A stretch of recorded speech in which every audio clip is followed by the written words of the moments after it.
Oh, my.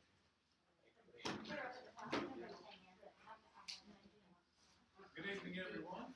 We appreciate you joining us here, those of you who are here in person and those online. So we'll go ahead and call to order, and I'll read our ethics statement, which states board members are reminded that it is our duty to avoid conflicts of interest and the appearance of conflicts of interest as we handle the work of this board. Does any member of the board know of any conflict of interest or any appearance of conflict with respect to any matters coming before us at this meeting? If so, please state them for the record. If during the course of the meeting you become aware of an actual or apparent conflict of interest, please bring the matter to the attention of the chair. It will then be your duty to abstain from participating in discussion on the matter and from voting on the matter. Pat, would you read the petition, please? Well, let's pray. Heavenly Father, I thank you for your presence in our lives every day. Thank you for your mercy and your grace, your love and your forgiveness. Heavenly Father, I thank you for a great start to our school year. We know we've had many challenges, and I especially thank you for the blessing of having school employees who work hard every day to meet the needs of the children in this system. And I pray that you will continue to bless our children and our employees and keep them safe and keep them well, whether they're in our buildings face to face or whether we have them in our virtual school.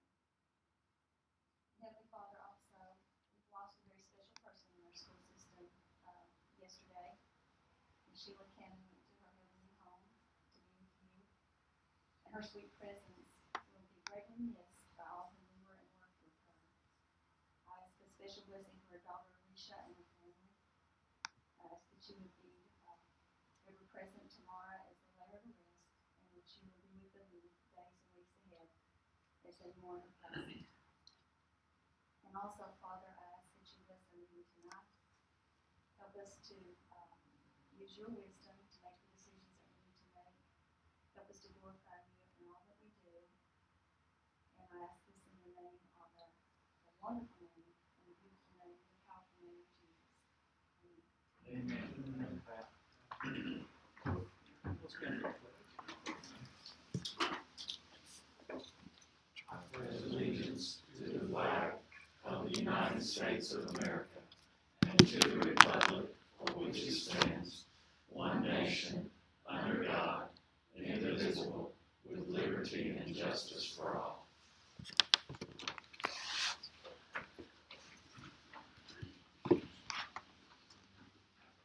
Could I have a motion for approval of the open and closed agendas? I make motion. Thank you, Kathy. Thank you, Pat. Any discussion? All in favor? And could I have a motion for approval? I'll ask all these once, but if you have any questions on them, we'll back it out. Approval of open and closed minutes for June 9th, June 24th, and July 14th minutes. I second. Any comment or question on any of those minutes? All in favor? Aye. Thank you. Dr. Britton, it's your superintendent's report, Yes, please. sir. Mr. Chairman, members of the board, we continue to see tremendous celebrations throughout the school system as we're wrapping up our second week, starting our third week, and looking forward to Labor Day. It's been a busy time throughout the school system, but before I continue on, I want to reiterate what Ms. Avery alluded to. Is our thoughts and prayers continue to go out to the family of Sheila Cannon. Ms. Cannon devoted 41 tremendous years of service to our school system during the time serving multiple schools and various roles. Ms. Cannon went home to be with our Lord yesterday morning, so we ask you to please keep the entire family in your thoughts and prayers during this time. Last Friday was day 10 of instruction of our new class staff and students. Board members and packets, we have placed a detailed attendance summary by school and district. You will see two copies of this summary, one reflecting day 10 of last year, 2019, and the other sheet containing the data for day 10 of this year for your comparison. So those numbers do include our virtual academy enrollment and our in-class enrollment. We were informed yesterday that our emergency feeding program has been extended through December 2020. That is great news. All kids will continue to access free meals, such as breakfast and lunch, throughout our school system for the remainder of this calendar year. This coming Monday is Labor Day, and I hope everyone enjoys the holiday weekend and the extra day on Monday. Again, today is Tuesday, September 1st, 2020. The school year is passing by very quickly, and we are very proud to start the school year and our current approach to Plan B. As the board is aware, we have approximately 75% of our student population in the class receiving direct instruction 4 days per week, with Wednesdays serving as remote learning days. Our virtual academy is coming along very well, with students and staff engaged in online instruction and independent study all 5 days. Our dual model for educating our student population is unlike any other system that I'm aware of across the state, as many districts didn't wrestle with both in-class and virtual models simultaneously, as we did here in Avery County. We are very fortunate to have both options up and running at the present time, with some tweaks to still be made. I look forward to the updates to be provided in a few minutes by Avery and the principals. In addition, the Labor Day holiday is going to have a approved calendar will remain intact. Friday, September 18th, designated as an early release day, is intended to be in celebration of our student athletes who have been prepared for homecoming Friday. But right now, as it stands, the North Carolina High School Athletic Association guidelines, we will see our football kick off for our 2021 football season after we return from Christmas break, which will be rather interesting. So I think we will definitely have the home field advantage. Football in the snow. Again, day 10 is today. Attendance data is in your packet. Our next regular scheduled meeting of the Board of Education is Tuesday, October 13th, 2020, at 6 o'clock p.m. here at Central Service. I wish everyone here a great remainder of the week and a relaxing day. Thank you, Dr. Freeman. If you all wouldn't mind, if I could switch a little bit in our agenda. We've got some guests with us for our instructions. We'll give everybody, I'll let them go ahead and speak, so if they need, some of them are traveling, I would assume, and if that does help them out a few minutes, that's okay.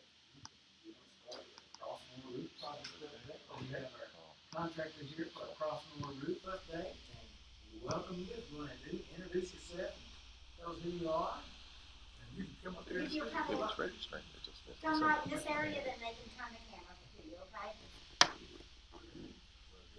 welcome. It's looking great. You're making great progress. Well, thank you. My name is Matt Williams. We're Cityscape Roofing out of Claremont, North Carolina. So, we're getting off to a little bit of a not so great start just due to the weather.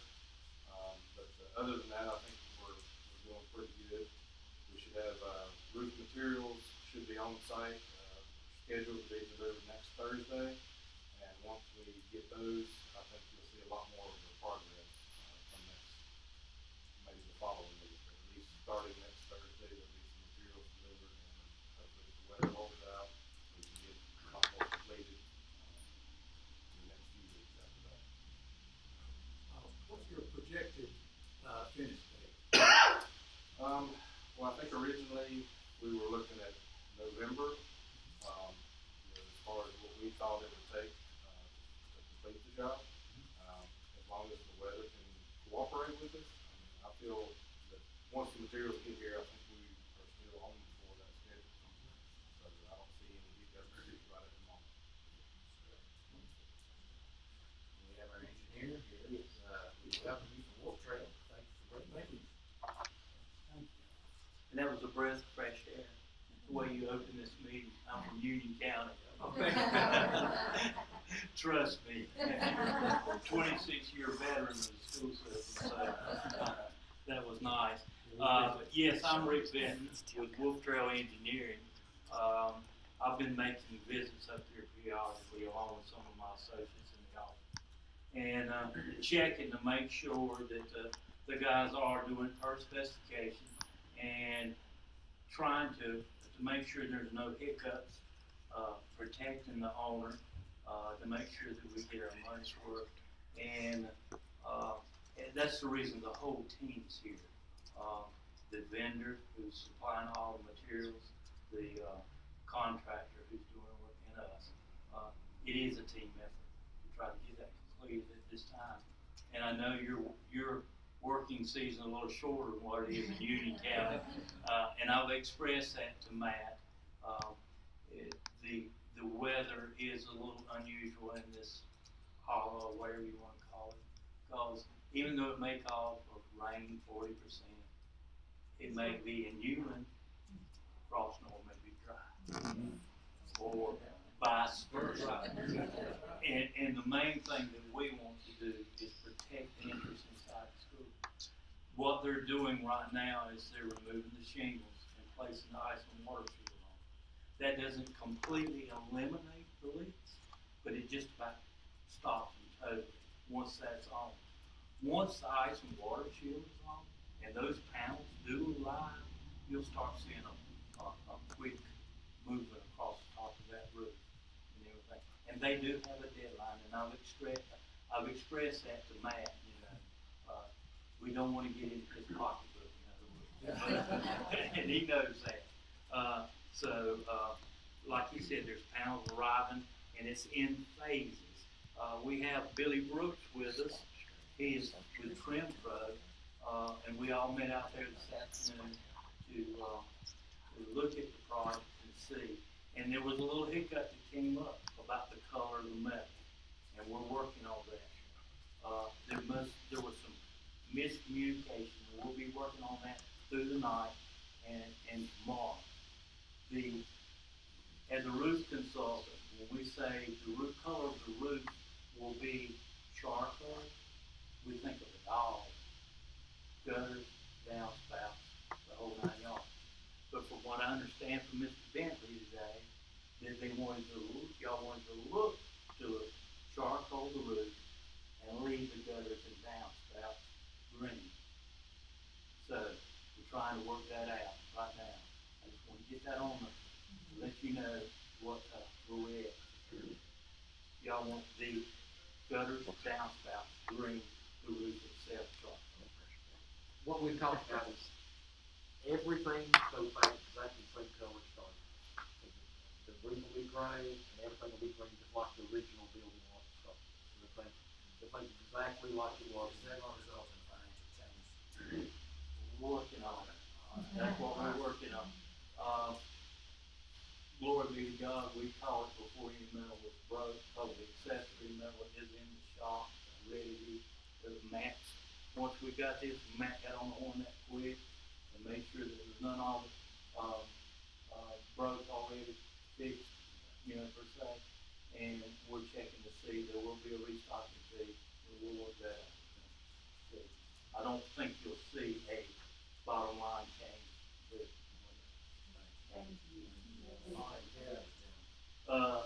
Billy, like I say, this is Billy Brooks. If you need any, there's like 3 phases, and he can explain it a little better than I can.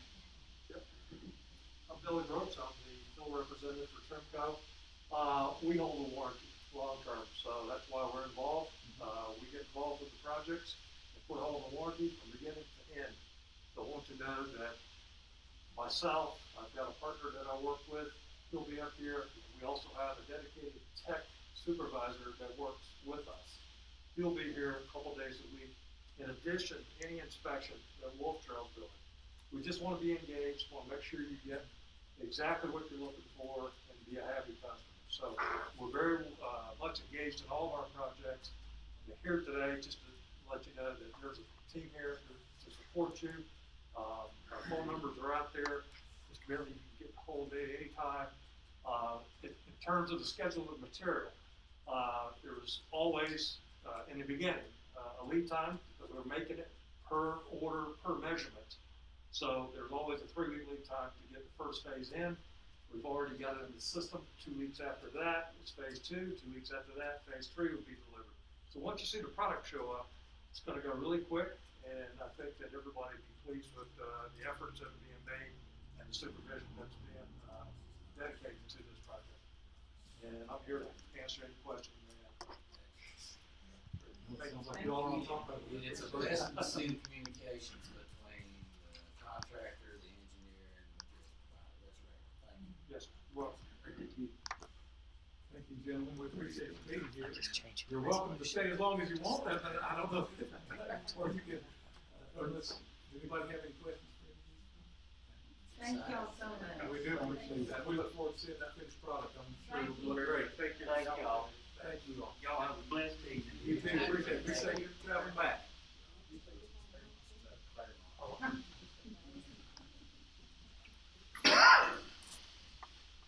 Rock, we'll let you go ahead too. Save you a little bit of time. Let's go.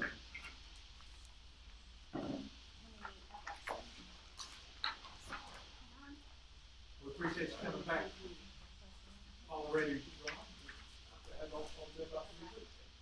It's really good to be here. We had a very productive hands-on meeting in the branch's trailer today, and most of y'all know my colleague here and I. This is Mike Love. I'll say a little bit about him, but as you know, the project with Branch, Dave Olson is the very seasoned, experienced field superintendent. Jack Hale is the project manager. Any project manager's got to be strong, field superintendent's got to be strong. Joining them and Pierre today, Mike is engaging more and more in this project. He's a great guy, but the thing you really appreciate about him is he relates to both the project manager end and the field superintendent end as very blended guy. So he's going to be fully engaged in the project here. And I asked him to join me also with us in the trailer. Scott Weidenbart, that has been here before, person at Branch Corporate, and also Greg Cook. So it was a great group. We went through, we'll give you an update on the schedule that we have. But, you know, again, can't celebrate enough the killer hitting the milestone mark was the good news for Working really good too.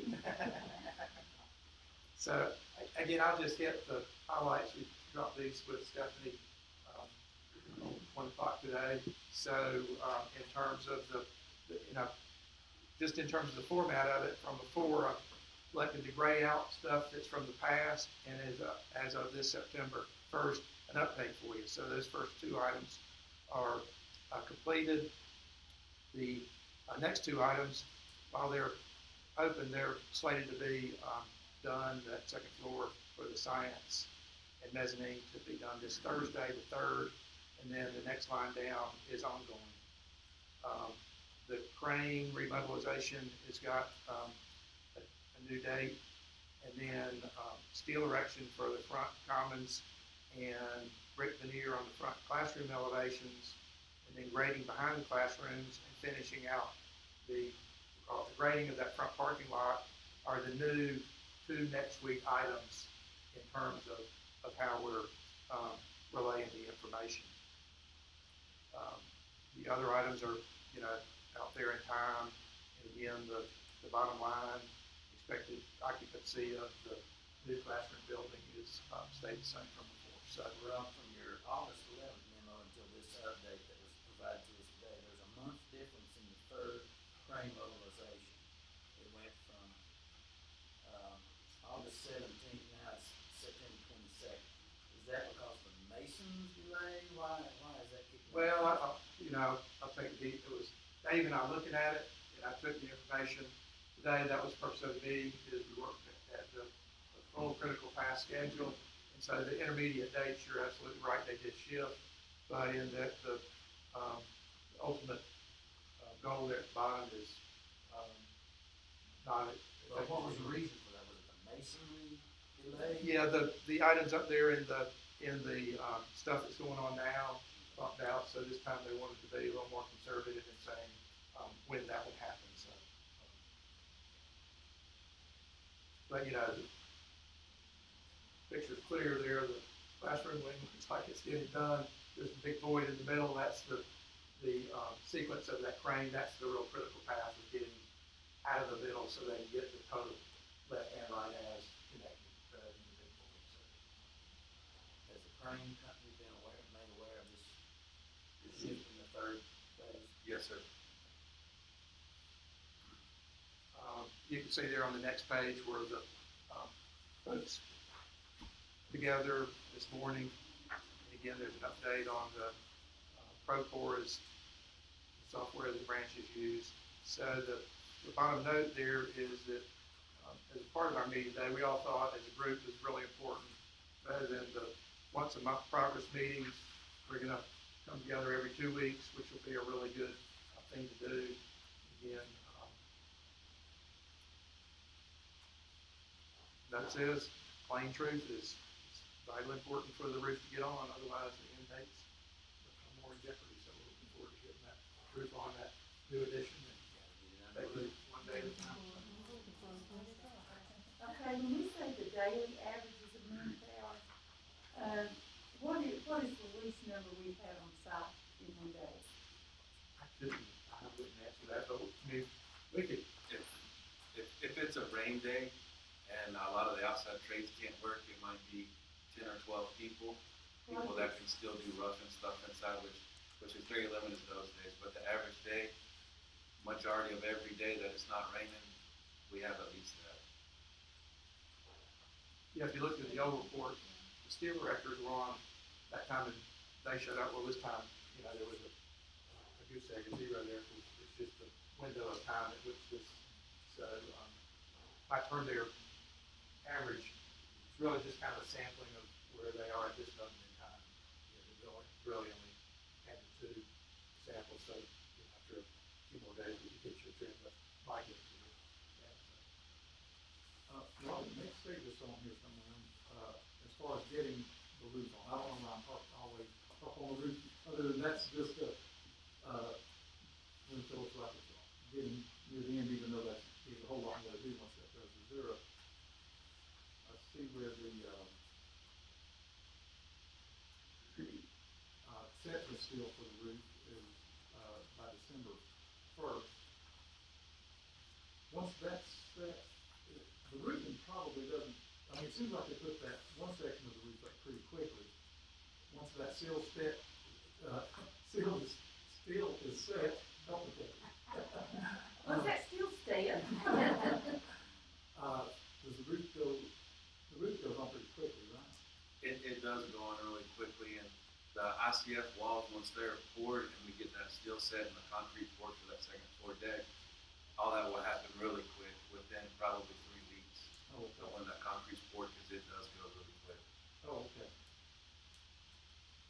And then when the entire roof is framed out and stuff, that's when they can come, because it's a panel system that goes on it, and they'll do all the roofing at one time as well. So it will take about 2 weeks to do all the roofing. Oh, okay. So we're still in that range where we're gonna beat the snow. Yeah. So, and that's what our goal is, and that's what we have to achieve. Because if we don't beat the snow, we would be in trouble, so. We're gonna pray for it. Everything, we're still good to beat the snow. Right. Glad you can say. Yeah. Can I have some blood? Sure. I'll tell you that it normally snows at least once, right, by October 31st. Gives me 8 weeks. But we're really grateful for Mike to be joining in. He lives outside Charlotte in Concord, and he's looking for a place to stay. He can stay here for the duration of the project. But he's a great addition, really good guy. Appreciate him. He's come along. So Well, we appreciate you coming and joining up with us, Mike. Anybody have any more questions for Rob, or Rob, anything else you need to share with us? now we're glad that 75% in the classroom is really a great number. That's a good thing. We're all in straight. Yeah, grateful day by day. We're keeping the family in. Is Mike Manna still doing that?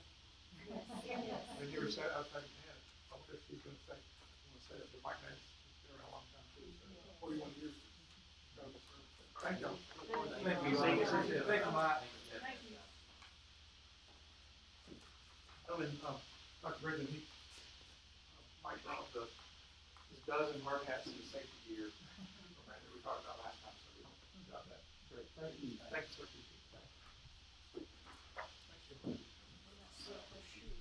Oh, yeah.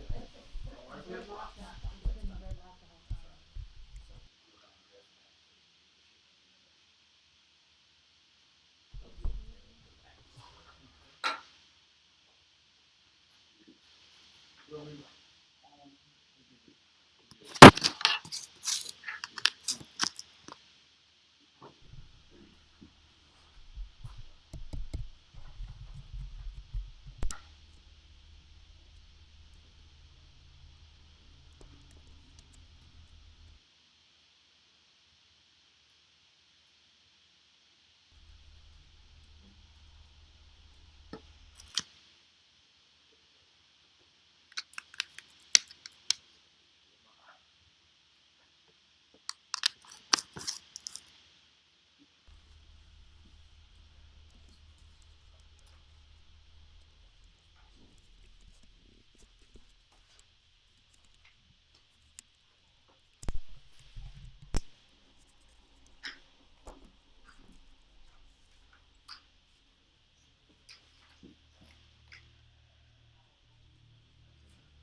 having sound problems again.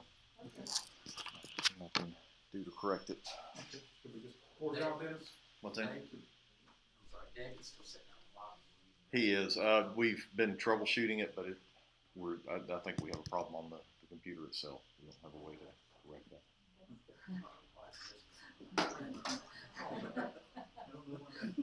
That wasn't supposed to be up there yet. That looks more interesting than me.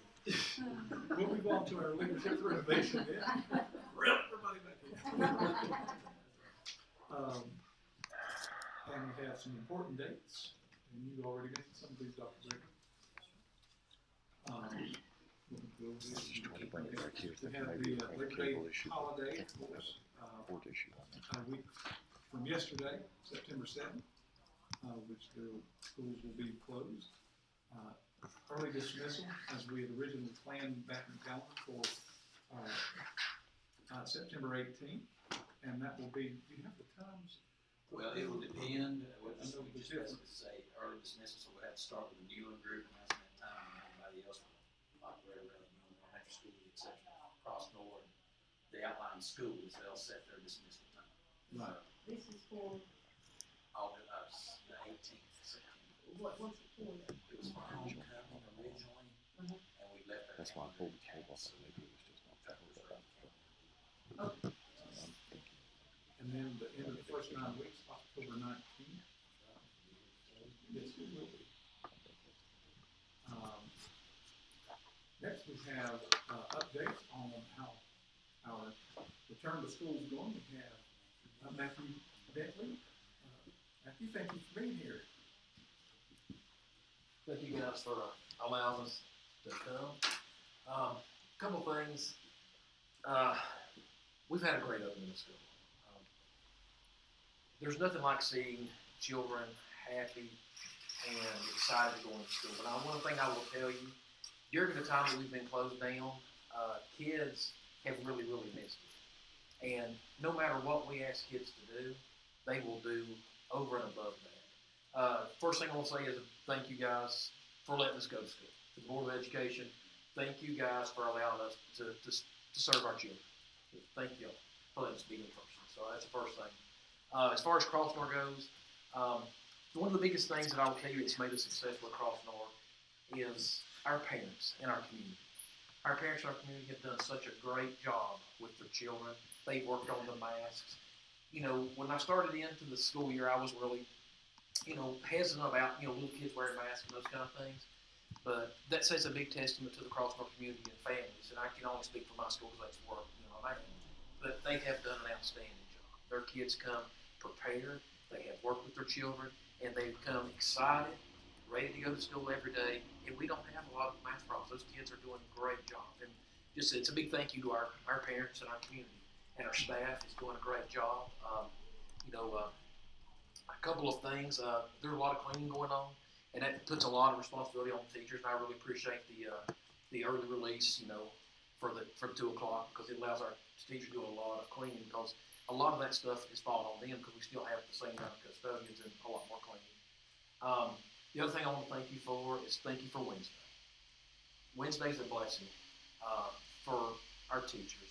To start with, I really was like, I didn't really know because I thought maybe 5 days a week, and I'm so glad that I don't control things because I would have probably been a big hindrance because after seeing teachers project a full day and children wearing masks a full day, because we can't do a lot of our moving around that we usually do, we're kind of stuck in one place, and it is so physically taxing on our children and our staff's bodies that we really do need that time for them to recuperate, to be able to breathe, and to refresh and start new on Thursday in front of them. But thank you guys for allowing the principals to have the flexibility that you've allowed us to have to work with our communities and our children and those kind of things. But a big thank you. You guys have allowed us to work really hard, and I think our students are happy. I think our parents are happy. And, I have some friends in Watauga County, and they really would love for them to do what we're doing. A lot of them would love to bring their kids here. But that's about all I have. Y'all have any questions for me? I do. Yes, ma'am. And I appreciate what you said. But we know Wednesday's supposed to be, we're counting on those instructions. Yes, ma'am, it is. So will you walk me through a Wednesday? Will you tell me what your staff? Crossroad Elementary School looks like on Wednesday morning. Okay, here's what Crossroad Well, Elementary what is your staff expectations on Wednesdays? What do you expect from your students on Wednesdays? And just walk me through a Wednesday. Okay. From a staff point of view and a principal, let me start with that, then I will address it. At 8 o'clock on Wednesday morning, we have faculty. That's our faculty. Also, during those times, that's when we have our 504 meetings and our IEP meetings. Those all take place on those days too. Students are given work that they're to complete and have turned in on the Thursday, because that's how we take attendance. We give a good amount of work. We don't overtax the parents, but we do give a good amount of work, and a lot of it is reinforce what has been taught on Monday and Tuesday. And so that's what we were doing. That's basically the way we do attendance, by the amount of good work that's done. But every child has homework sent home. Depends on how old they are. Depends on what it looks like and how much you do. Also on those Wednesdays, we're doing a lot of in-service. We're doing a lot of retraining on the virtual platforms, how to put stuff on virtual platforms. You know, I hope we don't go away from face-to-face and nothing happens, but we are working on that to have all of our classes where we can have that mobile classroom early those days, the remote days ready to go. And that's to retrain the staff, and that's what we're using on those days. Is that It's what I need to hear that. Yes, ma'am. We have a lot of parents that call in on Wednesdays to talk to teachers to get extra help with their helping with their kids. Are they available to? We are available. We are available on Wednesdays. We have had very few calls. Miss Regina and I are usually there at 3:30, 4 o'clock on Wednesdays, and we receive probably about 10, 15 calls, which is not a massive amount of calls. Like, is there office hours, like, can the teachers, like, say, just to reinforce parents that, call during this time, I'm open for you to call? Yes, they have, from my understanding, they have communicated that ahead of time. What happens if we're in our faculty meeting, Miss Regina's on our faculty meeting, and she gets the message, or they leave a message with the teacher, or she takes a message and the parent calls them back after we have our service at our faculty. And you also have to have the IEP meetings for the kids that are virtual, correct? Yes, ma'am. Okay. We haven't started that, because really we don't have a whole lot. We only have 19 virtual kids. So we don't have a whole lot of virtual kids. Most of our kids came back from virtual. And I think next Wednesday, the third graders that are virtual will be That's next Wednesday? no. The week after. It's the 16th. 16th. Okay. 16th. So That's they'll two. have to come Yes, and they're do doing that. we'll be doing the VOG. Also, I'd invite anytime you guys want to come down and see Crossroad. I'd love to have you. Anytime. I'd love to have you. Especially on the school day. I'd like to see what's going on and what's happening with the children. But I offer that up to you. I'd love to. And if y'all don't know, Matthew, where other schools are taking the kids outside for math break, and because of the movie, Matthew's lost all his programs. So he doesn't, his kids have limited areas. And that is one thing. We have 5 playgrounds. We have a lot of playground, those kind of things. And I saw the governor and opened up the playgrounds, but so a lot of our, especially our kindergarten and pre-K, because we have insisted to have spray those down so we can access those. But a lot of our outside spaces are taken up because we have material. And to be honest with you, we're very careful of that because you never know when something will slide off the roof. So we're very, very cautious of that.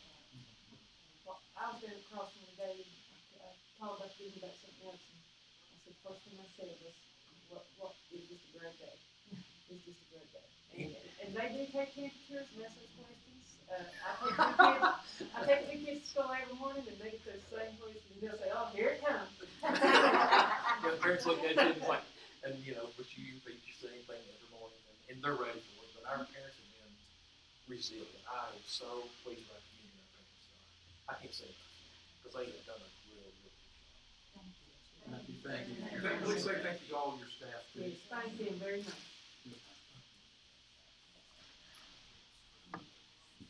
Oh, yes, if you would. Mr. Hollifield couldn't be with us this evening. He is tending to a family matter he sensed that he regrets, and did create a summary page, and you have copies in your package. So if I can, for our viewers and the people in the room, I'll just hit some highlights. Mr. Hollifield wanted me to personally express his sincere appreciation on behalf of the staff and the leadership at Avery Middle School for having school. for having kids in classes. He said it's been a beautiful thing. He also adds that the morale of the teachers seems to be great. The students are excited to be back at school and with their friends. Students are in rotations with encores, or what we call electives, which means they will have had most of the encores by the end of the school year. All teachers are on board with helping with duties. We are in the process of naming teachers to about 6 different school committees. The students are doing an excellent job with wearing the masks. Teachers are taking advantage of using the outside areas for a variety of things. Virtual teachers are in the building. They are also reaching out to help. We completed the ELA assessment with Avery today, and we will do the math portion on Thursday of this week. Air conditioning, knock on wood, is still up and running at Avery Middle School. And the custodians are doing excellent with sanitizing plus spraying down 2 times per week with disinfectant. So there are a lot of great things going on at Avery Middle School. And while we're talking about Avery Middle School, and I know the air conditioning, we cannot move on without lifting up our county commissioners who do not waver and help us by providing 50% of the funding to put air conditioning on that campus for all 6th, 7th, and 8th graders. So we greatly appreciate our county commissioners for that funding source, as well as air conditioning replacement at Cranberry. It should have been online today. And we're glad to have air conditioning at Avery High School too. So that is the update from Avery Middle. And we do have Dr. Johnson with us from Riverside. He wasn't invited to give an update, but I hope you can put him on the spot, Mr. Chairman. Would the board mind if we have Dr. Johnson? I won't be long. Matthew did an excellent job of summarizing the start, and our start has been great as well. And again, kudos to our students who do such a great job of being resilient with their masks and following the spacing. Our elementary got all these wonderful stickers, and they're following everything. They're doing a great job. And I have to say a great shout out to our parents. They have been great. They have followed every step of the way. We've had to call a couple to come because they call for something like that, and they've come immediately, and it's been wonderful. They're not able to come in and walk. Some of them like to walk the kids into the door, and we just said we can't do that right now, and they have not said a peep. So that the cooperation, we know our community, and we're resilient, and we work together, and we love each other.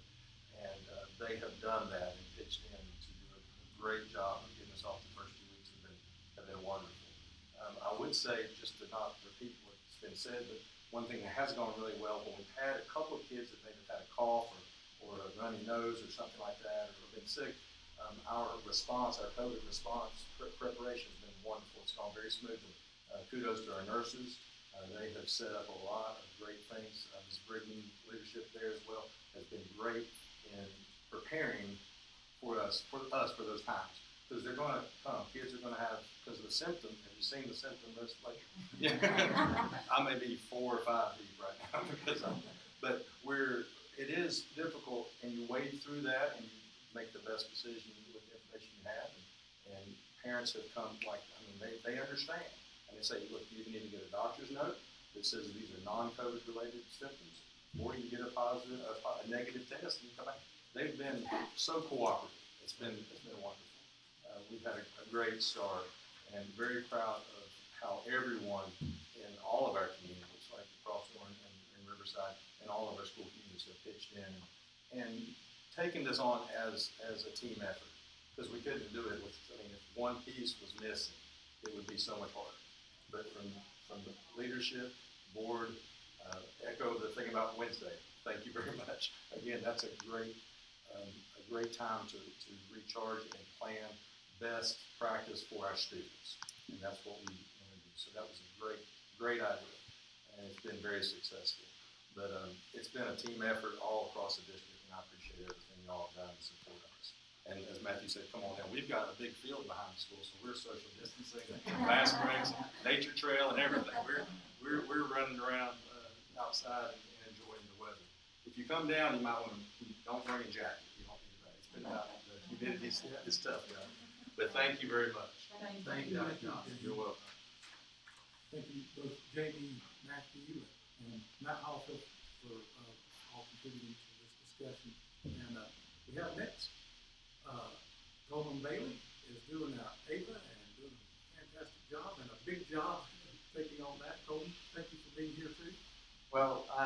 first off, a thank you to the county office and the support they've given us. We knew that launching a large virtual school in the rural mountains of North Carolina was going to have some hiccups, and our family, just like everybody else has been saying, we've been able to track down some families, get the tech working, and a big praise is this past Monday we had 465 students successfully navigate our virtual school, and that is a huge part of our school system and the responsibility that it takes into trying to educate them and support. We see ourselves as a blended support to the face-to-face schools, because our face-to-face schools will be stretched, some of them, to offer their spacing with their staff and their needs, for these two programs to kind of work together, because I know the high school in particular, with the almost 170 some high school students that we're serving now virtually, it really helps what goes on over there to keep everybody safe. I was able to help kick off the high school with my traditional, as much as close as possible, link crew, and I really enjoyed to wear that hat that day. But I wanted to talk about our AVA and what our days look like. And so what we did was, all this is on our AVA website, which I'll get to, but virtual education is not the same as being at home for 7 hours in front of a computer. All of our schedules look slightly different. It just depends on what grade level you're at and the opportunities that we have at that. And this is going to be something that isn't set in stone, that we're expecting to evolve as the kids get more used to finding us, and we kind of get more used to who we're working with and getting them in the right places. But what you have here is an example, for instance, of our third grade classroom. You have an example up here of a weekly schedule in first grade in the middle. You have what our math pulls out and looks like, and what they're doing is they are basically shifting so that in order to give a lot of third graders one-on-one attention or in small groups with a teacher, then they have them in groups so that they rotate through the teacher with direct instruction. Teachers are pre-recording lessons that they can access during that time, and we're trying to stay with the recommended screen time appropriately for children. And then they have other activities that the teachers are planning that they do independently. And so that's pretty much our days. And so it takes a lot of planning. Unfortunately, most of the staff is walking around kind of slightly tired, like everybody is, because I have discovered, even in teaching my science classes, that to get the virtual, until you get the hang of it, it takes almost twice as long to plan what you're getting ready to do the next day to be a virtual education teacher. And so we also have enrichments that have just started up with volunteers and with Grandfather Mountain. I'm proud of one of our enrichments. My mom used to get awards for storytelling, and she's having storytelling time with the K2 kids on Wednesdays. The Y is coming on board. We have videos right now for exercise purposes, but they are going to be a partner with us. Grandfather Mountain is doing science virtual field trips on Fridays.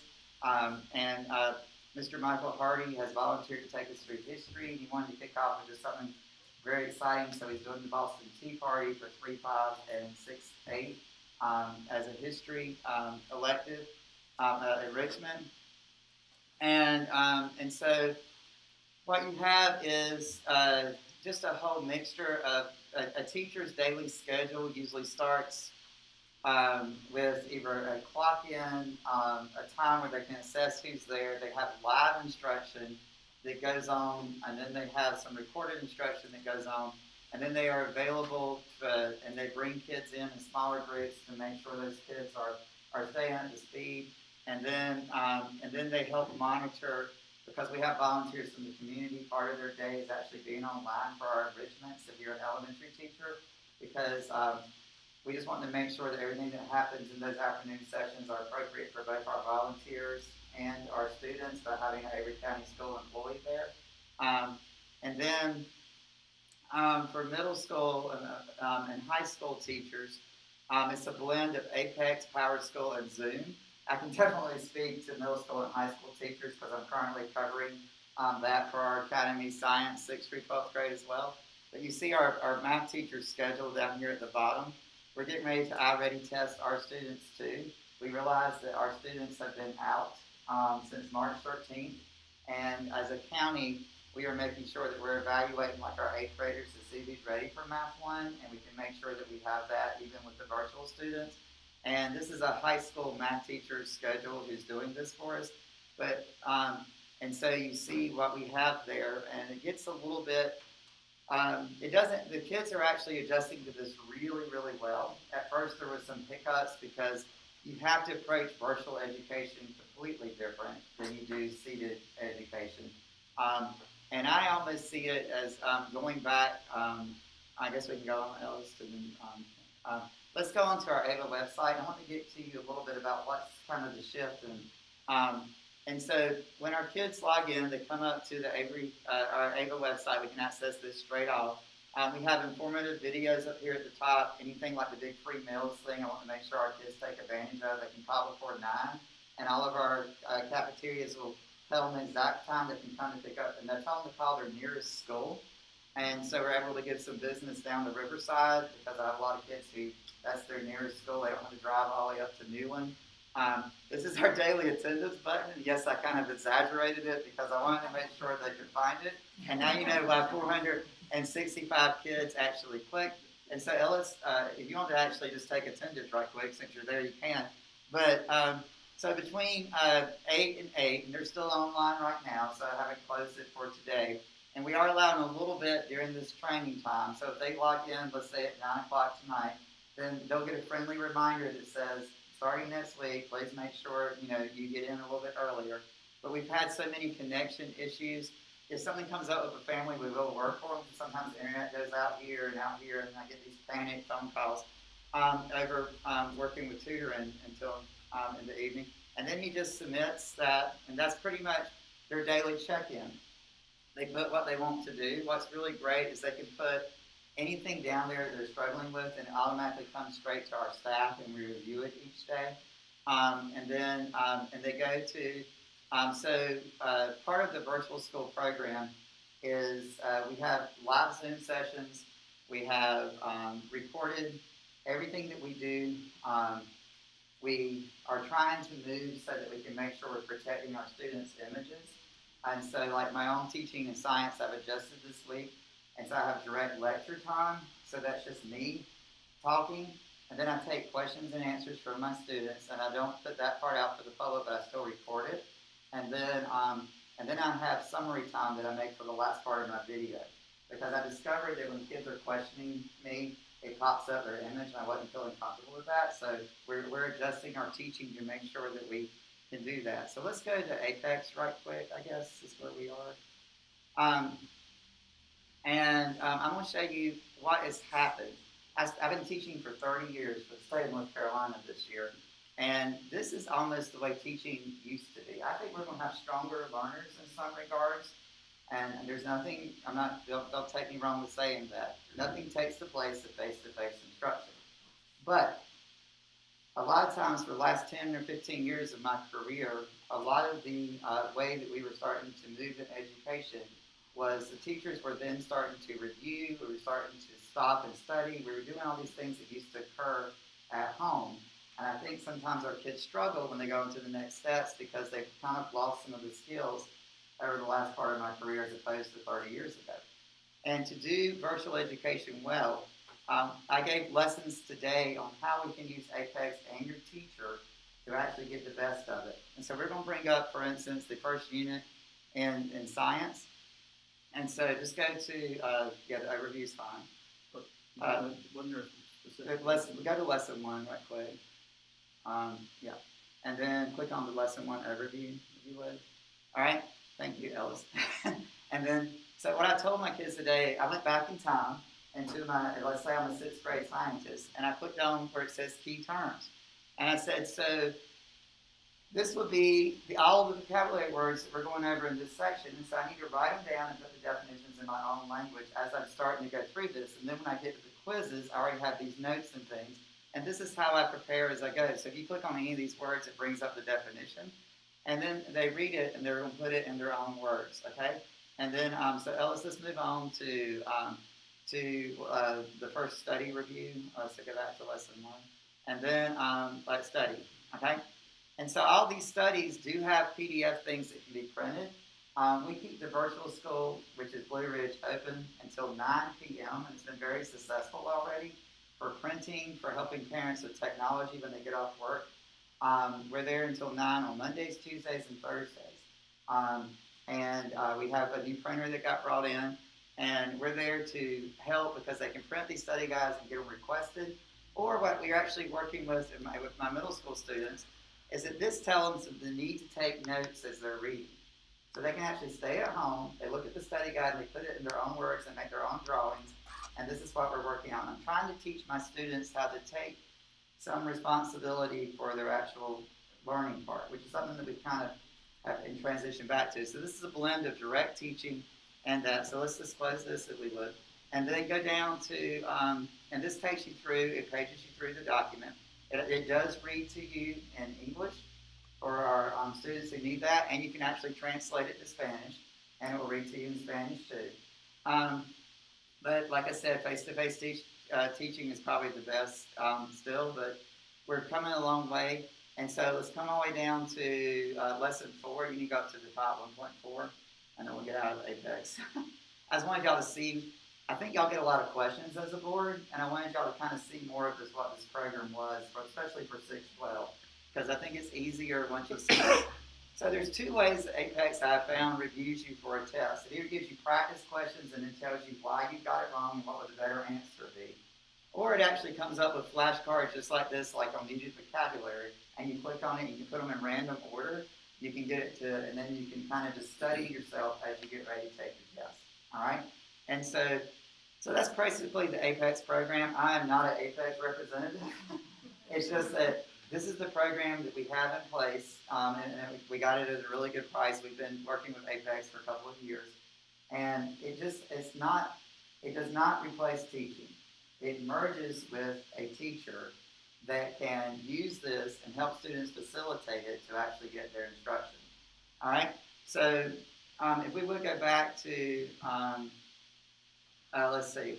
A couple of last things to point out right quick, and then I'm going to just talk to you in general, and then I'm going to take any questions you might have. Is that I wanted to, we have a new thing, we presented this to seniors last night, and so, let's just back to the main presentation, I think, at this point. Oh, I'm sorry. So if you click on our classrooms, I was going to do that, but that's all right. But we have, these are what kind of pops up. Mine's a little bit different because I'm covering so many science classes. So when you click on mine, it's either going to play the video of yesterday, or it's going to open up the Zoom of today. Okay, and so the kids can quickly find one or the other. Then the videos of yesterday. So you see, I'm going to upload when I get back over there. I can come over here.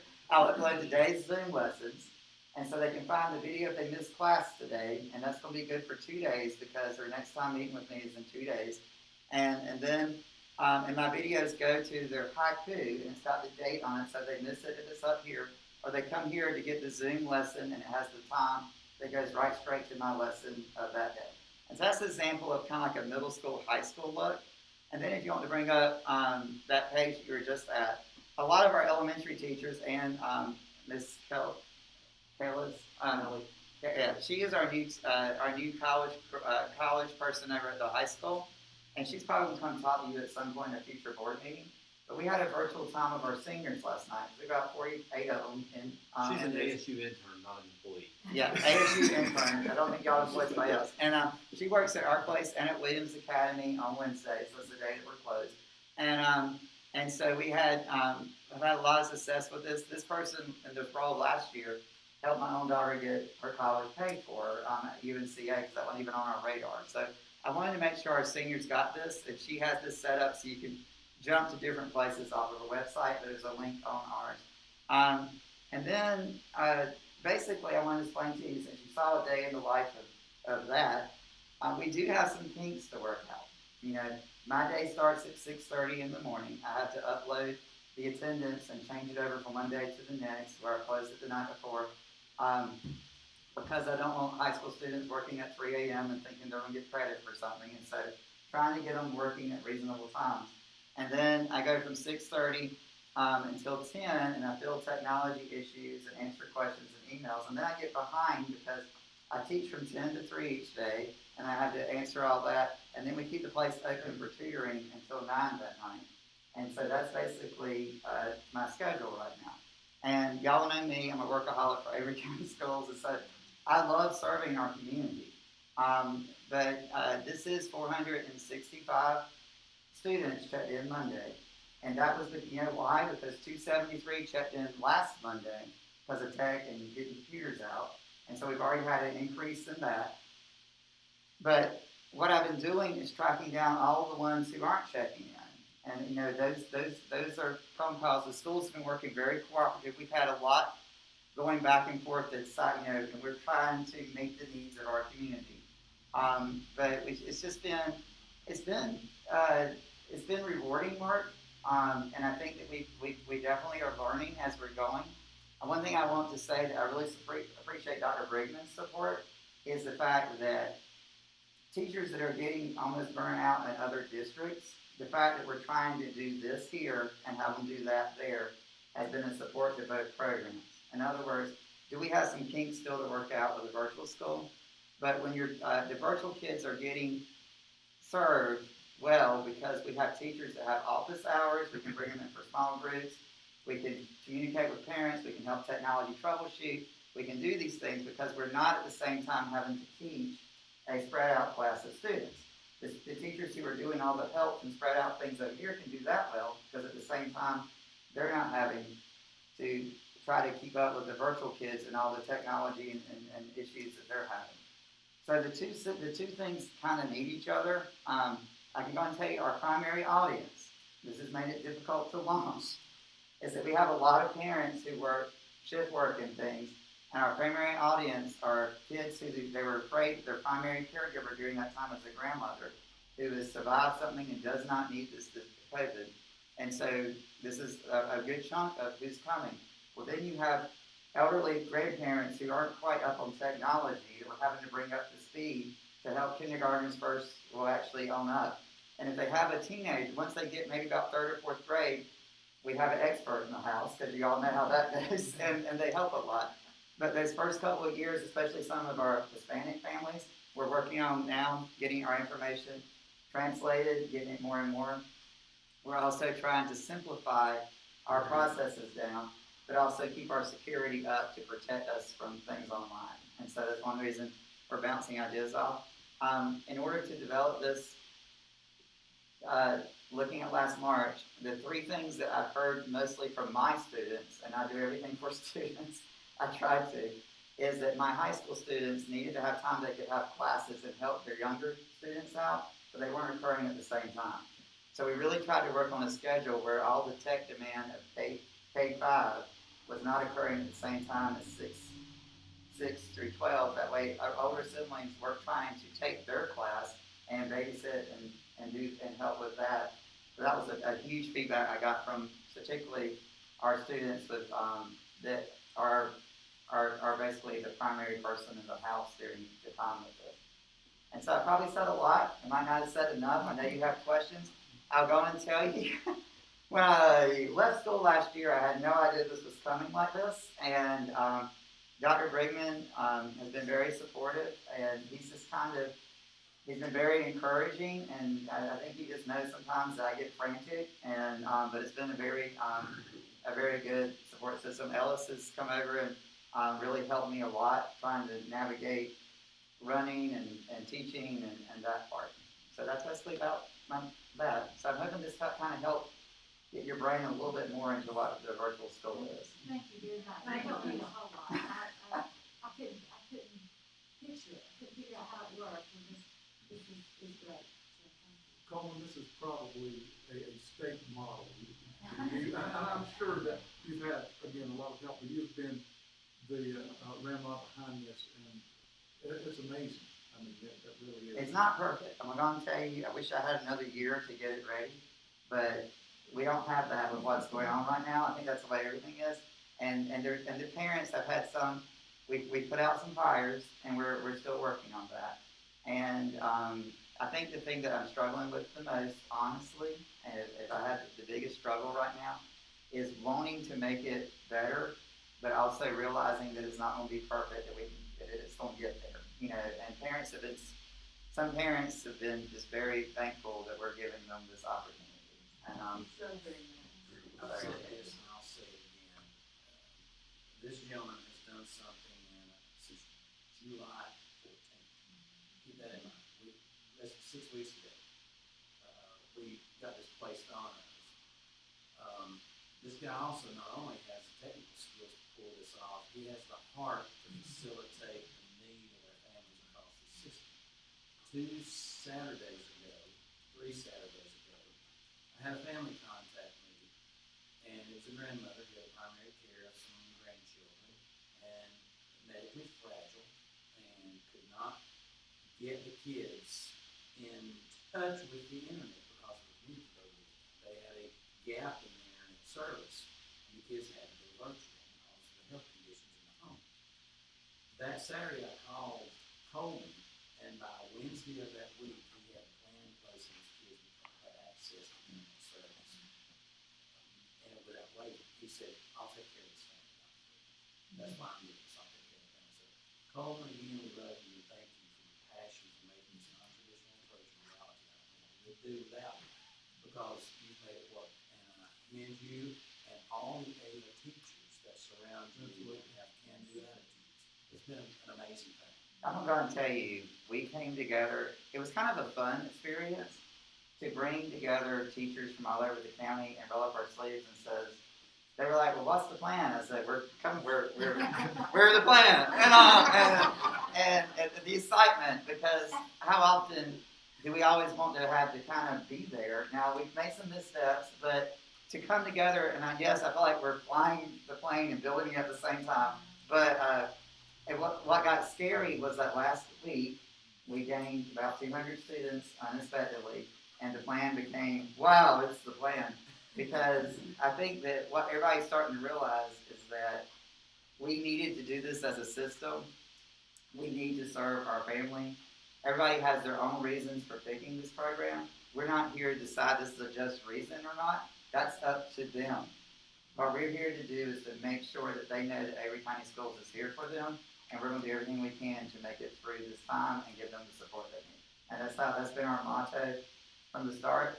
I can't tell you how proud I am. I'm not going to list specific names, but we have an elementary teacher who was kind of in their little element, and then they become a virtual teacher after they've been teaching for a long time, and they just grabbed it and go with it, and they had a very successful day today after they've had some struggles, and you see how excited they are. It just kind of makes it worthwhile. When you got kids that you're zooming, and sometimes I'm fearful because I'm kind of a nut in front of the camera, and so because you know I have that theater part of me, I'm always fearful that these parents are like, what is going on? Because so I see kids starting to drip, I'm like, okay, everybody, let's go, and so I'm always a little bit worried about that. But all in all, it's probably been one of the most rewarding things I've done in 30 years to try to meet the needs. So appreciate it.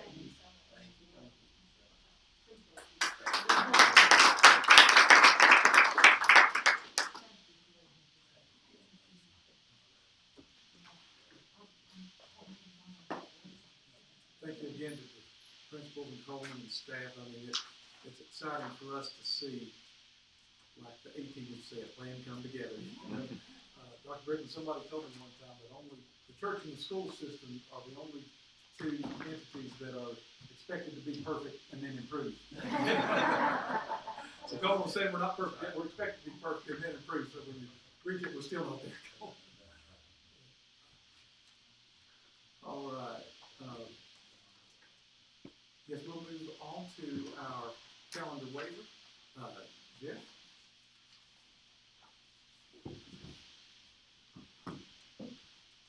So it's that time of year again. Seems like we just have gotten this school year off the ground, and the state is already asking us to look toward next year. So this is a formality that we've done for several years. As you know, state law says that public schools cannot open prior to the Monday closest to August the 26th in a normal year. This isn't a normal year. So next year, we're all looking for a normal year. However, districts that experience more than 10 days of closure over the last 8 years due to inclement weather have the right to file for a weather waiver, which would allow us to begin the Monday closest to August the 17th. In order for us to do that, we officially have to ask the board to approve that waiver so that we can submit it to the state. That application is due Friday. So I've provided a copy of the waiver application form. So basically all we're going to say is that we would like the opportunity to start school on August the 16th, which is the Monday closest, and that we will end school, I believe, June the 10th, which is the Friday closest to June 11th, which is the last day legislative that we can be in school. It doesn't mean that that will be our beginning and end date. It just means that will be the time frame in which we'll build our calendar for next year. If you have any questions, I'll be happy to answer those.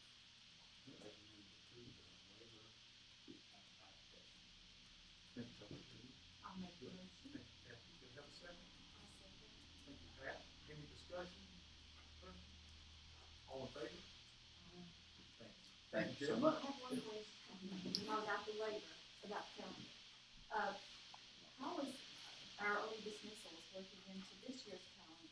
The hours wise, what is that doing to our calendar? Or is it affecting it at all? It absolutely, at this present moment, it's not affecting the calendar at all because all of the rules that we traditionally operate under have been suspended as far as we are aware.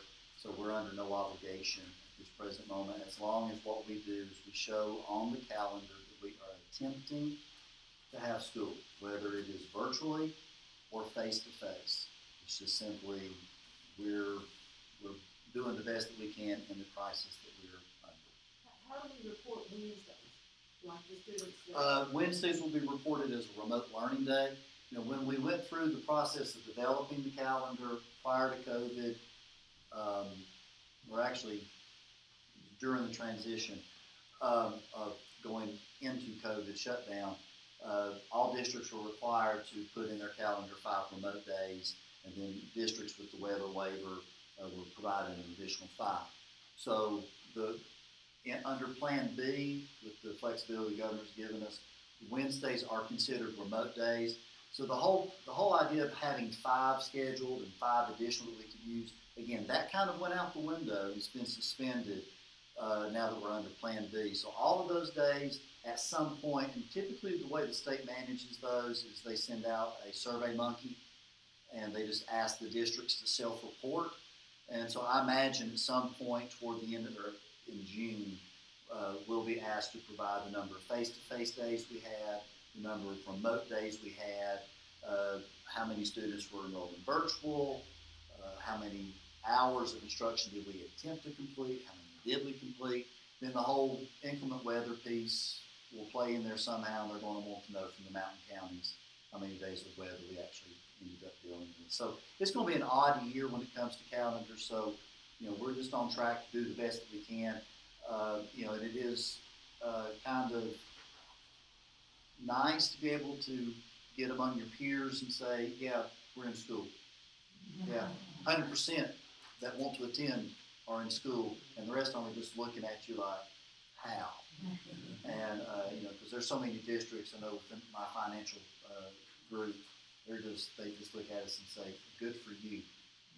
How did you do it? And so it's really nice, and so you're to be commended for your leadership on that. Jeff, you may not know the answer to this yet, but since we're doing virtual 5 days a week, how do we get to count? I mean, we've got some.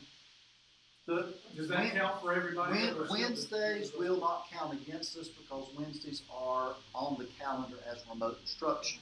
Right. So they're not going to ding us because we have 4 days of face-to-face and 1 day of remote, and then virtual academy is set up as a 5-day. It's, you know, we get to count every day as a day. Okay, great. Yeah, and you know, and I don't, you know, I don't know. I don't think that they're going to dig into having us delineate between how did your virtual look compared to your face-to-face, because there's so many districts in the state right now that have not even attempted face-to-face instruction. Right. And those that have, they're usually 1 or 2 days at most. Yeah, I don't know yes. of anybody else that's doing 4. I would say the percentage of students that we have in our district that are face-to-face 4 days a week is far and away above anybody else in the state that I'm aware of in terms of traditional public schools. I know none in our region, with my financial group. We're on the I know that's 2 days and, the kids are remote for 3 days unless they are EC and they're there.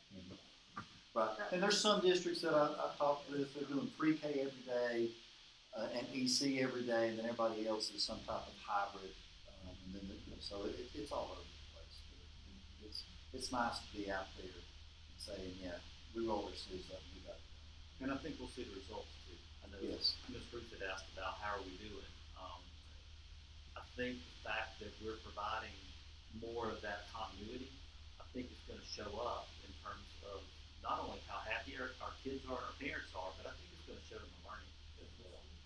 Oh, yeah, their class sizes, yeah. You know, in every school that I've got to visit, it's pretty amazing. You know, always even, sometimes in middle school and high school, there's a little bit of transition time down when they transition. That's all but gone.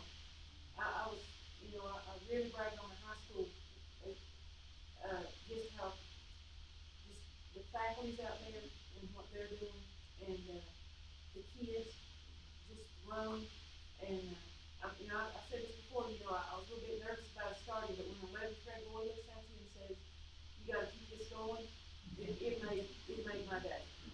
And, I've got two that go in there to Crossmore, and they're doing so well.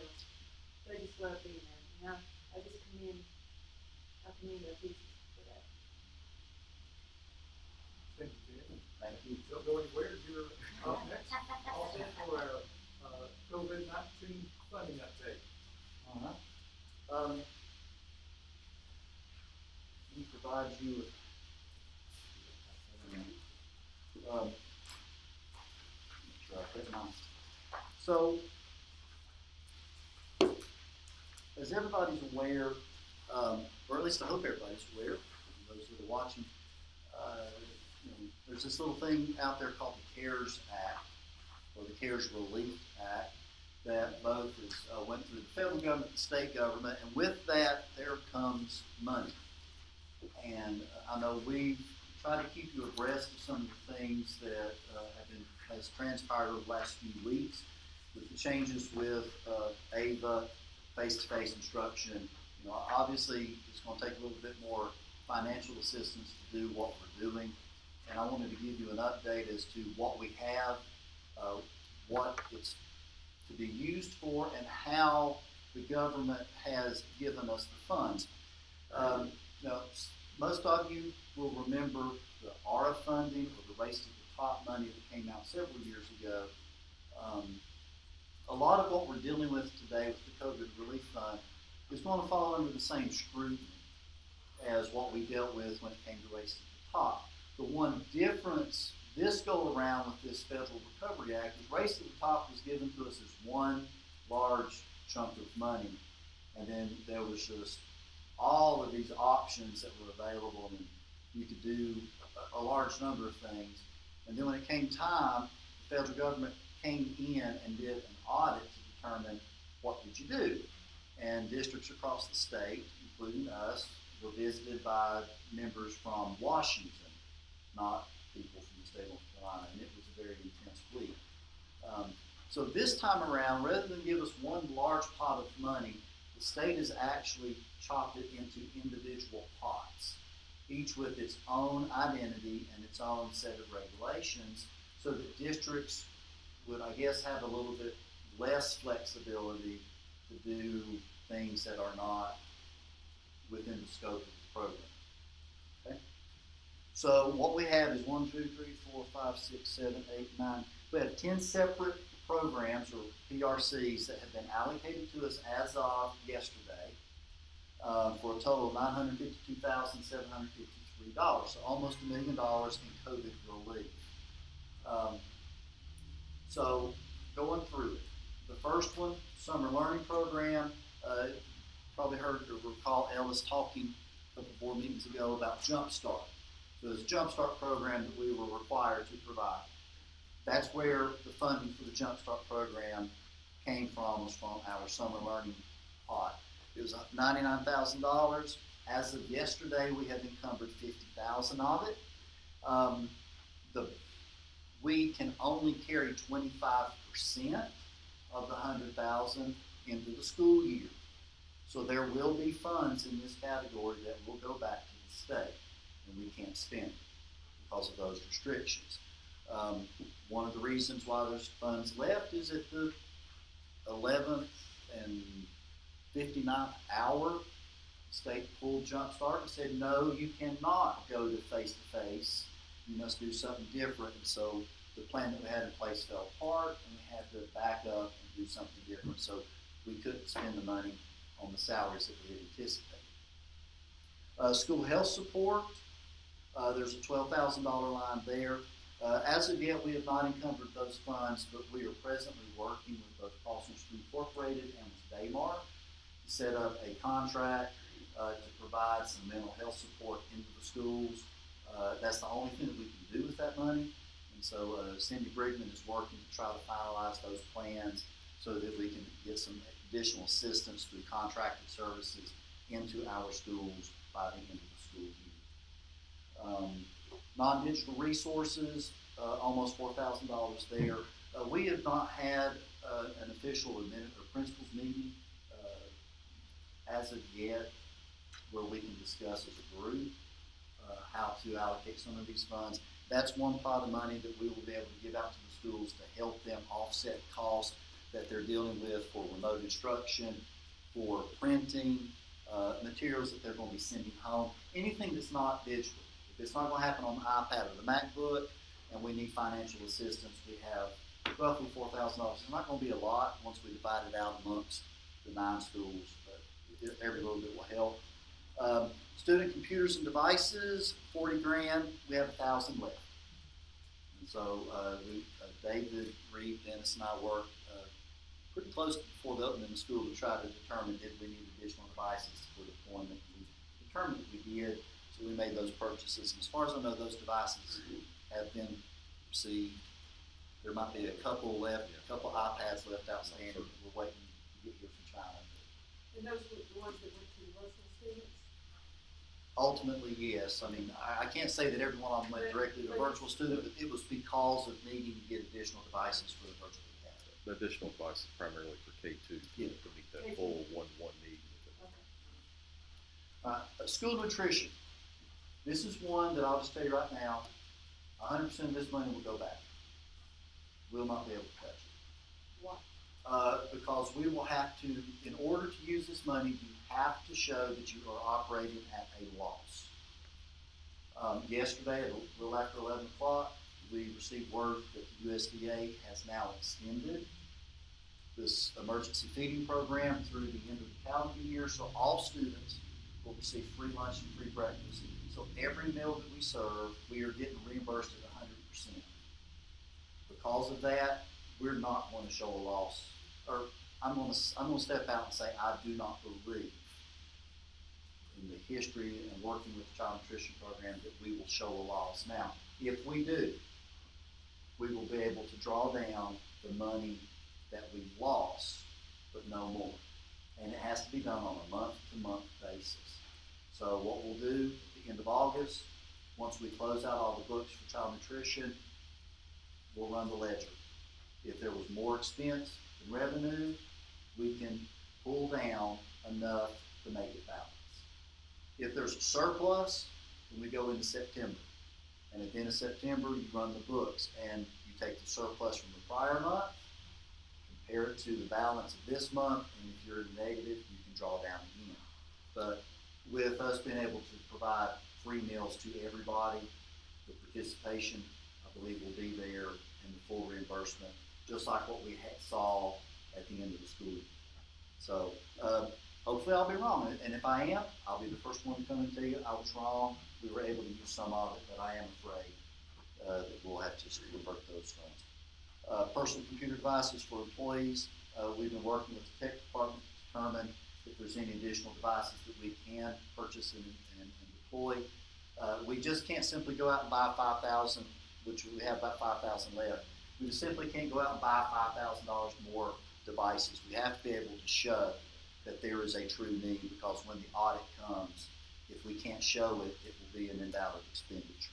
Otherwise, we would have just bought $6,000 worth of MacBooks. Okay. Here's a big one. Home community Wi-Fi. There's $17,000 there.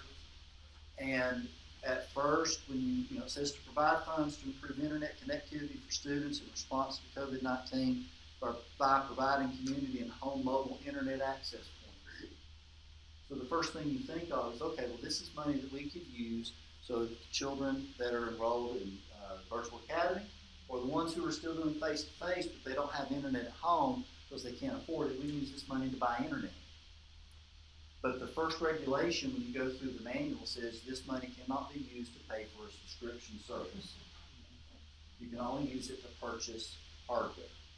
Well, we can go out and buy a Wi-Fi router and put it in Dennis's house and say, here's your Wi-Fi router.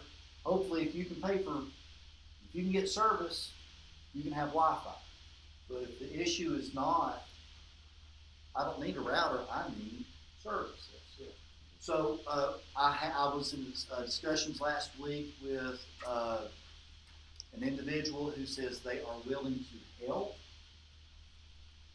And so Ellis and I have been talking, and we're trying to get together and figure out what the true need is, because what we may be able to do is we may be able to provide the hardware, and this entity is willing to step up and provide the funds to pay for the subscription.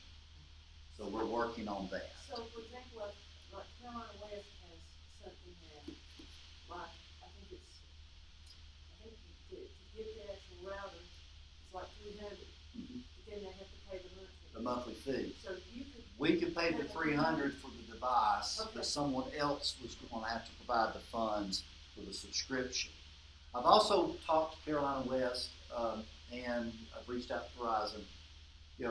A lot of times with those deals, you get the device for free if you're willing to pay for the service. I've talked to them about, well, can we flip that around? Would you be willing to let us pay for the device at full cost or at a reduced cost, and you throw in the service? It's the same end result. It's just changing the way you approach the building. Is a problem more or less? It's not being necessarily, even though it's expensive. I know people having difficulty getting the subscriptions, having access. And that's where Ellis and I are working to try to see if the data that has been collected thus far, does it delineate? Is it an issue of I can't afford it, or I choose not to pay for it, or is it an issue of it's not available where I live? So we're trying to make that determination. So we had one of the surveys we did at the end of the school year last year, if they had access to high-speed internet, as well as their physical address. And so we've got their name, their address, and we filtered out the folks that said that they had access. And so now we're getting to a point where we can basically map it out in terms of the ones that had filled out that survey. I want to say it was a couple hundred people that had filled out that survey that did not have access to high speed. Yeah. So so we're working through that data as quickly as we can. But just know, and I have vendors call all the time and say, hey, or Carolina West and Verizon call and say, hey, we're here whenever you're ready to make a purchase for Wi-Fi. We understand you got federal money. And I'm like, I appreciate that, but we can't spend it like that. But so we're trying to figure out the best way that we can do this, because the one thing that we don't need to do is jump in and spend it, and then when the government, when Washington comes in and they start looking at it, I'll say, wait a minute, the very first line in the restrictions was this, why did you not adhere to it? Ding, you need to pay the government back. Oh, and here's the penalty for misappropriating money. And and I don't like orange. I've never been a UT fan, and I don't like orange. And I used to say my in-laws live in Atlanta, but I don't wanna live there. But, you know, so, a couple more exceptional children, we got $26,000, we got, Ms. Pollard sent us an email today.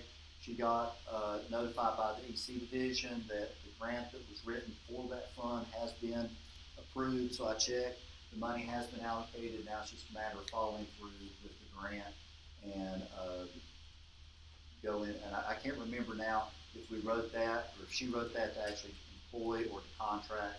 I believe it's when we talked about it, we talked about contracting with individuals, because again, you'll see that there's an expiration date to these funds. The majority of them expire December 30, so which means we can't carry the service into the new year. Cybersecurity is the most recent one. I emailed this to Tech Department today. I had over $4,000 to try to improve our cybersecurity. $4,000 will not go very far in improving cybersecurity, but David and Eric are on it to see what we can do. And then the big one at the bottom, that's the one that is the most flexible account. This is actual federal money. The rest are state accounts. This is a federal pot, $655,000, and it's just intended to assist the public school in the coronavirus pandemic. This is the one where we detailed a few weeks ago to you that we are employing some additional staff members to help with some of the issues that we're facing. The big thing right now, what we've done to initially get the funding off the table and available, we moved custodians. That's a valid expenditure into this fund so that our plan can be approved and we can start drawing down funds as quickly as possible.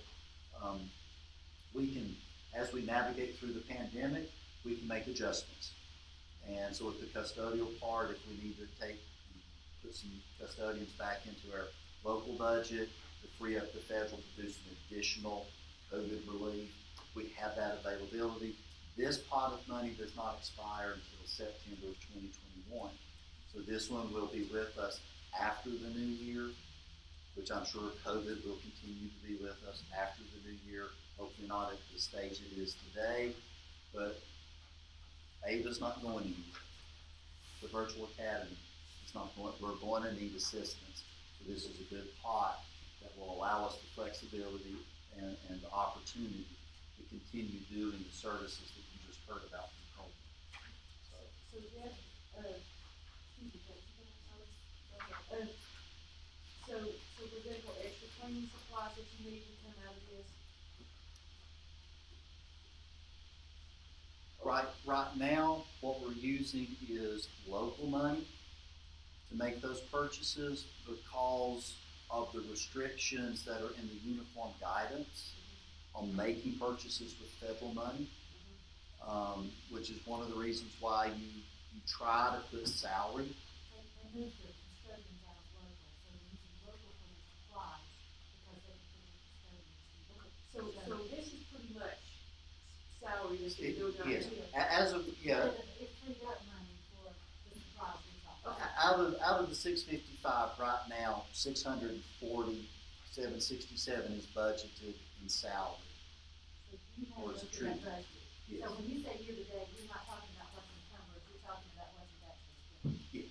Okay. So that you pretty much got this $655,000. Between the new staff that we had to have Okay.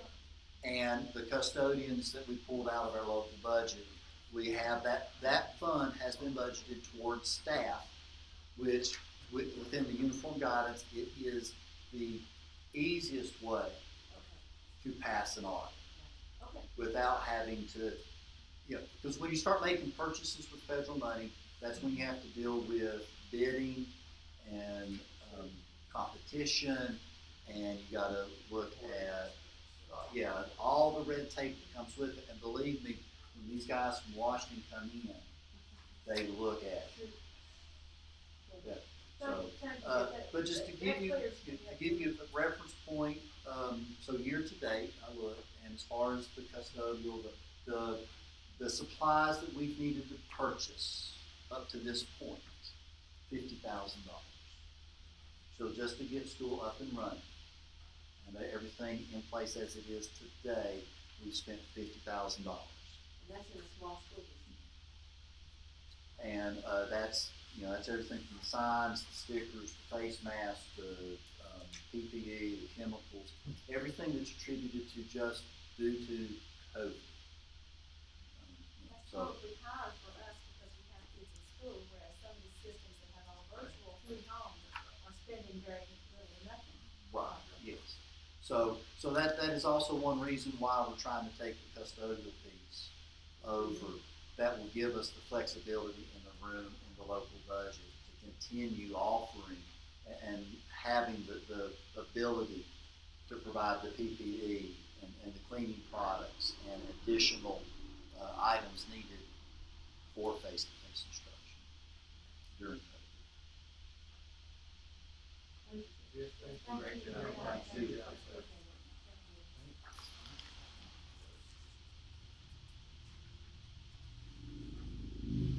Thank you, everybody, for being with us tonight. That was last. Oh, yeah, sorry. Oh, that's fine. When do we think we're gonna start asking parents, like at the end of the 9 weeks, at the end of the semester, when are they gonna continue with virtual, are they gonna come back to face-to-face, or are they going from face-to-face to virtual? When do we have deadlines set up? Set the deadline for K-8, now tell us correct me if I'm wrong, K-8 is October 19th, or in the first grading period. Correct. Secondary, which is high school, would be the end of the semester. Make that determination. So we would have to know prior to that. Oh, yes. Yes, so what's the deadline for parents to have to tell us what their option is? Because that could really change what people are doing. Yeah. And I think about the high school, the high school and the middle school, but right now, they're pretty much. High school wouldn't be affected to this. Yeah, but for the high schools, it would for the spring. Now, when would you need to know? When would you need to know? I would say at least 2 weeks, that way we can see exactly, because we have our classrooms measured off and see exactly, what our spaces are, where we need to put kids, and so we can. Our virtual program and our face-to-face program are tethered. We wouldn't be able to do the face-to-face 4 days a week in the ways that we're doing if we didn't have the number that we had in virtual. That's why we're Yes. asking, when do parents need to have made a decision on whether or not they're gonna stay virtual or come back to face-to-face or vice versa? We're- Have a deadline, have we told parents the deadline? We've not told the parents the deadline. We've told them that they had a 9-week commitment for the K-8 and the semester commitment. And that's one of the pieces that we've got to talk about in our admin meeting and talk about the potential outcomes of the what-ifs. So we're not there with that date, but it's 2 weeks is probably what we're going to be looking at. And also, I didn't get a chance to ask Colby, but are we having much flexibility, are we having much movement between kids going virtual and having face-to-face going back virtual? Are we having much movement there since school started? It's getting less. I'm surprised any of us had any hair based on what we had to start with. There was a lot of back and forth because we're trying to put kids and families first. Sure. Trying to be accommodating. Now that dust is for the most part settled. So it's close, but we're still looking at it on a hardship basis, trying to solve problems for the best interest of individual kids at this point. Okay, and are you doing that through the principals? Principals are making the decision because they're still enrolled in their schools, even though they're in Ava's program. So if Matthew has a student or a parent that has an issue with either the learning aspect in the face-to-face or Ava, they come and Matthew gets involved as well with his staff, and then they make that decision as to what happens next. It's almost like a principal. If you have a student that is struggling in a classroom and the parent goes, I need some help, the principal says, well, we're going to provide you help in this classroom, or we may move you over to another classroom. Kind of that same analogy. So did we say October 1st for parents? They'll talk about it. Really, the parents are being communicated, and kids are being communicated with on an individual basis, and we're monitoring success. We're finally getting things up and moving now. We went into this with a commitment, so we would have a revolving door, and that commitment was for the parents coming in, recognizing those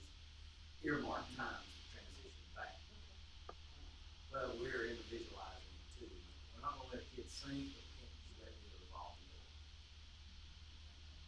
Thank you, thank you. Good question. And also for his lesson too. Everything. That's what I was thinking you needed a leeway because it affects so many pieces. Thank you, Jim. All right, with that, could I have a motion to move to closed session for purposes that discussing information that is privileged, confidential, and not a public record? Thank you, Pat. Second? I'll say. Thank you, Ruth. Any other discussion? All in favor? Thank you. And thank you, Luke Martin, for being here for me. I appreciate that. Good to be here. Thank you, and good evening, everybody.